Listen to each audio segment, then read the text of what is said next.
la deuxième partie de ce webinaire qui est consacrée dès maintenant au fact-checking. Le fact-checking, c'est simplement la discipline de vérifier avant de parler. Je vais redonner la phrase une deuxième fois. Le fact-checking, c'est simplement la discipline de vérifier avant de parler. Euh, Mon père me disait, tourne ta langue 3 fois dans ta bouche avant de parler.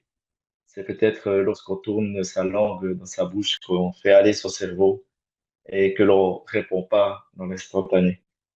Et comme je l'ai dit tout à l'heure, notre cerveau est paresseux et quand on est touché dans nos émotions, on n'a pas envie de le faire fonctionner pour ne serait-ce que vérifier avant d'utiliser le bouton magique du partage Facebook, du partage Instagram ou autre, et puis de relayer l'information sans l'avoir vérifiée. Il est absolument nécessaire d'user de vérification, de contrôler la source. C'est vraiment ce que font tous les vrais journalistes dans le monde. La date, l'attention, le croisement de cette information, est-ce qu'elle existe publiée par d'autres? En tant que journaliste ou en tant que responsable d'une information et en particulier avec le relais des antennes qui est le vôtre, c'est votre gilet pare-balles. Ce n'est pas une compétence réservée aux experts, mais c'est un réflexe que chacun d'entre vous devrait cultiver. Qui parle? Vérifiez l'URL. L'URL, c'est l'adresse Internet de l'information euh, qui est éditée. Vous avez vu tout à l'heure dans la slide qu'il y a la quantité de sites qui étaient exposés à l'écran. Vous pouvez aller vérifier derrière qui se trouve derrière Lomé Podcast, qui est derrière certains de ces sites qui s'expriment, et puis de comprendre si c'est une adresse correcte ou si c'est un piège. Concernant l'image, nous avons un outil absolument génial qui est une application gratuite que vous pouvez tous charger sur vos téléphones qui s'appelle Google Lens. Vous pouvez prendre en photo n'importe quel objet, n'importe quelle photo, faire une photo d'un écran d'ordinateur avec une image pour laquelle vous avez un doute et vous demandez à Lens que penses-tu de cette image? Est-ce que cette image est juste ou fausse? Est-ce que cette image est une vraie image ou est-ce que c'est une image générée par l'intelligence artificielle? Et vous aurez déjà une réponse. Vous avez également des images qui sont recyclées, où parfois on essaye d'illustrer un événement qui vient de se passer en publiant une image qui est vieille de 10 ans et qui n'a rien à voir avec l'événement qui vient de se passer. Utilisez Google Lens. Et la règle d'or, c'est trop choquant pour être vrai, trop parfait pour votre camp. Essayez simplement de voir comment vous-même vous fonctionnez avec un réseau social. J'imagine que la majorité d'entre vous êtes propriétaire d'un compte Facebook. Qu'est-ce que vous relayez sur votre compte Facebook? Est-ce que, en tant que journaliste, en tant qu'observateur, en tant que personne qui est en charge de relayer une information, est-ce qu'il vous est déjà arrivé de relayer une information qui n'était pas celle qui vous fait forcément plaisir, mais qui pourrait participer à la constitution de la vérité? Vous savez, en tant que journaliste, quand on relaye un événement, on prend l'avis des partisans, on prend l'avis des opposants. On relaie les deux et puis on rédige une synthèse. Mais on prend toujours les avis des deux. On prend l'avis de l'accusateur et on prend l'avis de l'accusé. Et on en tire une synthèse. Vous, en tant que journaliste, est-ce que vous avez un jour publié la voix de l'accusateur ou l'accusé? Est-ce que vous avez une fois relayé l'avis de celui qui, où vous pensiez que ça rejoignait pas votre conviction intime? Probablement pas. Sur Facebook, on relaie toujours, on partage toujours ce à quoi on croit. ce à quoi on est sûr que, ce que l'on aime. On ne partage jamais ce que l'on n'aime pas. Donc, je reviens à la sacro-sainte méthode des 5 W que tout journaliste devrait connaître par cœur. Donc, elle est inspirée de l'anglais who, what, where, when, why. Donc, who, c'est qui est l'auteur de cette information, est-elle identifiable et crédible? Quoi, l'information est-elle confirmée par au moins un média de référence et indépendant? J'entends là par le croisement d'informations. On ne relaie jamais une information que l'on a entendue d'une source sans aller chercher deux, trois ou quatre sources, autres sources qui parlent de cette même information. Ici, au moins une fois, c'est déjà à peu près rassurant. Where? Où? C'est-à-dire l'URL. L'URL, je répète, URL, c'est l'adresse du site internet http://www.monsite.com/ quelque chose. Est-ce que c'est correct et légitime? Est-ce que c'est une adresse correcte? When, quand? La date est-elle réelle? Il arrive souvent qu'une vieille information recyclée et remaniée paraisse comme une nouvelle et est un mensonge. Je reviens à la petite Noélie et à sa greffe dont j'ai parlé dans la première partie. L'information d'une demande urgente de greffe de moelle osseuse circulait encore 10 ans après le décès de la petite fille. 10 ans après le décès de la petite fille, des gens disaient Noélie demande une greffe urgente pour pouvoir sauver Noélie, il faut sauver Noélie, alors qu'elle était morte depuis 10 ans. Imaginez-vous, mettez-vous dans la peau des parents qui voyaient ces informations circuler sur les médias sociaux et dans leur boîte par email alors que leur fille était morte. Why? Pourquoi? Quel est le but de la diffusion? Qui en profite? Faites usage de votre esprit critique et faites fonctionner votre cerveau. Le kit de survie, c'est détecter l'IA dans une image. Par exemple, une image. Donc, regardez bien les images IA. Depuis que je défile cette slide, les slides de cette présentation, vous avez de slides jusqu'à maintenant. Et si vous les regardez de près, en particulier, regardez les mains. Ce sont des objets que l'IA maîtrise mal. L'IA a de la peine à reproduire les mains. Regardez les oreilles et les lunettes. Il y a parfois une asymétrie des oreilles, c'est-à-dire une oreille plus grande que l'autre. Et les lunettes qui sont fusionnées avec la peau. Vous verrez que les lunettes sont comme greffées dans la peau de la personne. Regardez les yeux. Un regard d'une image IA est généralement trop fixe, sans clignement, une brillance artificielle dans la pupille. Et aussi, et surtout, les arrière-plans, les bords qui ondulent autour des cheveux, où on voit souvent, on utilisait ça pour voir si l'image avait été greffée sur un autre fond. Aujourd'hui, l'IA fonctionne un peu de la même manière, c'est-à-dire que c'est comme si on avait pris une photo de la personne et qu'on l'avait collée sur un autre arrière-plan. Et cela se voit vraiment dans les contours du visage, des cheveux, des épaules de la personne. Regardez, souvent le fond trahit le faux.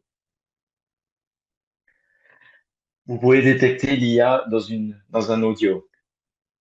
Donc, si vous avez jamais entendu de faux audio, enfin peut-être que oui, peut-être que non, vous pouvez écouter avec l'oreille du journaliste. Euh, une voix IA ne respire jamais. Là, je vous parle depuis une heure, mais moi, j'ai besoin de temps en temps d'inspirer et d'expirer et de vivre pendant que je vous parle, alors qu'une IA, n'étant pas un être vivant, il ne respire pas. Donc, c'est une voix qui ne respire pas entre les phrases. Le ton également est trop uniforme. La voix est parfaite, lisse, sans les petites imperfections émotionnelles du vivant. il croche jamais. Moi, je lui fais plein de fautes là, pendant que je vous parle. De temps en temps, j'ai cherché un mot. De temps en temps, j'étais pas bon dans ce que je vous ai dit. Pourquoi? Parce que je suis un être vivant et je suis un homme qui vous parle. Alors que l'IA, pas. Et vous verrez également, j'ajoute qu'elle fait souvent des fautes dans les chiffres. Quand elle doit lire un chiffre, elle est peu ou pas capable de les rendre de manière lisse et humaine. Vous entendrez également des clics et des coupures, des micro-coupures métalliques ou des clics numériques qui sont imperceptibles mais révélateurs. Une écoute au casque vous permet de euh, trouver ce genre de choses. Maintenant, dans le kit de survie, vous pouvez également détecter une IA dans un texte. Donc, vous recevez un texte, et ça, c'est de plus en plus le cas, et vous verrez tout d'un coup que vos amis qui vous écrivaient avec 20 fautes d'orthographe dans un email vous écrivent désormais avec zéro faute d'orthographe dans un email, qui vous écrivaient avec une syntaxe un peu boiteuse, qui aujourd'hui vous écrivent avec une syntaxe qui tient la route. Vous pouvez utiliser des outils gratuits en ligne où vous pouvez prendre un texte et vous collez ce texte dans le champ qui est à l'origine, par exemple justdawn.com. Et vous collez le texte là, et puis vous faites une vérification, c'est gratuit, et il va vous donner le pourcentage de contenu qui est généré par un robot versus le contenu qui a été généré par un humain. D'autres outils sont disponibles, Killbot, Scribe, ZeroGPT, YouScan, etc. Donc, ces outils-là foisonnent. Lors d'une présentation similaire, il y a maintenant 6 mois, dans le cadre de Free College, justement, avec Serge Carrel, un expert de l'intelligence artificielle, c'est-à-dire un ingénieur responsable d'un laboratoire d'intelligence artificielle en Suisse, m'a interpellé à la fin de de la conférence en me disant, c'est impossible de détecter du contenu intelligence artificielle dans un texte. Donc, euh, la question est encore, se termine encore par un point d'interrogation. Vous pouvez faire des tests, écrivez un texte par vous-même, collez-le dans un outil tel que ceux que je vous propose ici. Vous verrez qu'il détecte que c'est 100% humain. Faites-le corriger par une IA. Il va dire probablement que 50% c'est humain, parce que vous pouvez lui demander simplement de corriger les fautes d'orthographe ou la syntaxe. C'est ce que je fais pour ma part habituellement. Je dis corrige mon orthographe pour que mon texte sorte sans orthographe, sans faute d'orthographe. Et ça ne modifie pas votre intention. Mais les outils de détection de IA vont vérifier qu'est-ce qui a été généré par un robot. C'est-à-dire où ce n'est plus votre cerveau qui a pensé, qui a posé une thèse, qui a été à l'origine, mais réellement le robot qui a travaillé pour vous. Vous pouvez donc utiliser ces quatre familles de détecteurs de mensonges. Premièrement, les images, Google Lens. Il en existe peut-être d'autres, TinEye, qui vérifie si une photo a été utilisée avant, ailleurs et quand. Google Lens, essayez de l'utiliser, c'est vraiment excellent. Pour les vidéos, un site qui s'appelle truemedia.org et qui est un outil de détection de fake news en quelques clics. Illuminati analyse les images générées par IA. Donc, vous pouvez tout de suite, avec Illuminati, lui suggérer l'image sur laquelle vous avez un doute et lui va vous dire si c'est une IA ou si c'est une vraie image à laquelle vous avez affaire. Vous pouvez également vérifier les audios. Si vous avez un doute sur un audio, WhatsApp ou autre, vous avez AI Voice Detector. Analyser un fichier audio pour détecter une voix artificielle. C'est gratuit et accessible depuis un navigateur. Et finalement, les textes IA, je viens d'en parler. Vous avez également, j'ai oublié de le mentionner par écrit dans ma présentation, euh, un excellent outil. qui existe depuis plus de 30 ans. Imaginez-vous que ça fait 30 ans que ce site est dans mes favoris. Il s'appelle Hoaxbuster. Hoax, c'est un autre terme pour dire fake news. À l'époque de Noélie, de femmes afghanes, de tous ces grands faux que nous avons connus dans l'histoire de l'Internet, on appelait ça hoax. Hoax, H-O-A-X. Hoax. Donc, Hoax Buster, B-U-S-T-E-R, Hoax Buster, c'est le chasseur de fausses nouvelles. Il est très intéressant parce qu'il a un accueil où il y a un champ et puis vous pouvez lui poser une question. Donc, vous allez-y pour voir, puis vous lui dites, est-ce que Noélie a besoin d'une greffe? Il va tout de suite vous répondre et vous faire l'historique de ce vieux hoax que lui connaît désespérément trop bien. Vous avez également quelques alliés en Afrique. Parce que peut-être que vous qui m'écoutez cet après-midi, vous dites oui, mais est-ce que c'est vraiment que France 24 ou RFI ou BBC ou je ne sais pas quel média américain qui détient la vérité et que les Russes sont tout faux? Mais il existe également des alliés en Afrique. Donc, Africa Tchèque est le leader continental qui couvre l'ensemble de l'Afrique francophone et anglophone. Vous pouvez le tester. Ivoire tchèque également. Donc, simplement faites une recherche Internet, Ivoire tchèque, et vous êtes en mesure de pouvoir vérifier quelques informations. Et AIP Fact Checking, c'est une agence ivoirienne de presse qui fait de la vérification au quotidien. J'ajoute également que vous avez un allié de choix et qui, pour ma part, est mon principal allié dès que je vois passer une information qui me paraît vraiment trop grosse. C'est mon agent d'intelligence artificielle. Est-ce que vous utilisez déjà un agent au quotidien, Copilot, Gemini, Claude, ChatGPT ou un autre, n'importe lequel, quel qu'il soit gratuit ou payant. Prenez l'information sur laquelle vous avez un doute, copiez, collez dans votre agent d'IA et posez-lui la question. Est-ce que tu connais cette information? Est-ce que c'est une vraie information? Donne-moi ton avis. Et commencez à vous faire un avis. Ensuite, demandez-lui des sources. S'il dit non, c'est un faux, il dit OK, pour toi c'est un faux, merci de me sourcer cette information et pour que je puisse vérifier que c'est bien un faux. Et il va te donner les liens nécessaires pour la vérification et pour vous dire que c'est un faux. Pour moi, ça reste également un immense allié pour la détection de fausses nouvelles. Une charte éthique que je pourrais vous proposer pour votre radio, votre média. Dans notre radio, nous ne diffusons rien sans deux sources confirmées. La vérité l'emporte sur la vitesse. On aurait tous envie d'être les premiers à vouloir transmettre une nouvelle, mais d'abord, il faut prendre et consacrer du temps à la confirmation, à la vérification. Vérification avant d'émettre. Chaque information sensible doit passer par le filtre des 5 W avant d'atteindre le micro. Corriger sans honte. Reconnaître une erreur est un acte de courage et de foi, et pas une faiblesse. Le démenti est aussi une vérité à diffuser. Former et sensibiliser.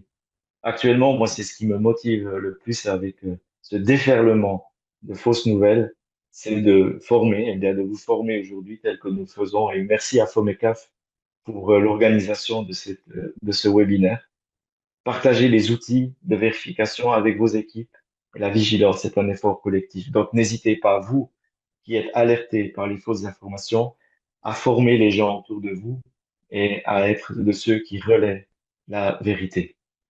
Soyez les bergers vigilants de l'information, de Miss Bismarck aux deep fake news, de la lettre de Jérusalem aux clones vocaux par IA. La technique change, mais le combat reste le même. Protéger la vérité, préserver la confiance et honorer la parole qui est celle que nous relayons. La vérité vous rendra libre. Jean 8, 32. Vous avez désormais les outils, les réflexes et la charte. Vous êtes prêts à être ce que vous avez toujours été, les sentinelles de la vérité. Est-ce que vous êtes d'accord avec ce nouveau rôle? Je passe la parole à Mawena et aux questions que vous pouvez encore poser dans la boîte de chat. et Ilia et moi, on y répondra volontiers.